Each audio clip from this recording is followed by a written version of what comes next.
বাংলাদেশে ছড়িয়ে পড়েছে টিকটক ভাইরাস। আপনার এবং আপনার পরিবারের খেয়াল রাখুন। তাড়াতাড়ি করে দরজা জানলা যা আছে সবকিছু লাগিয়ে দেই। দরজা জানলা সবকিছু বন্ধ করে দিয়েছি, এখন টিকটক ভাইরাস ভুলে আমাদের বাসায় আসতে পারবে না। আরে এই শব্দ কোথা থেকে আসতেছে? আল্লাহ, ওর টিকটক ভাইরাস হয়ে গেছে। এই কি হলো তোমার? এদিকে এসো, এদিকে আমাকে এসো। ছাড়ো, আমি আরে টিকটক তাড়াতাড়ি আসো। করবো। বসো এদিকে। আল্লাহ, কি বিপদে পড়লাম আমি। দাঁত, এই টিকটক ভাইরাস আমার বাসায় কি করে আসলো? বসে থাকো তুমি ওইখানে।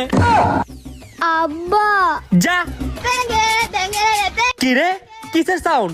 আরে এই শব্দ কই থেকে আইতাছে? আল্লাহ,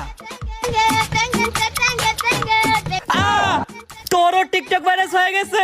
আল্লাহ, তোমরা মা ছেলে এখন এখানেই থাকবা, নাইলে দুজনের টিকটক ভাইরাস বের করে দিব। তোরা জীবনও ভালো হবি না।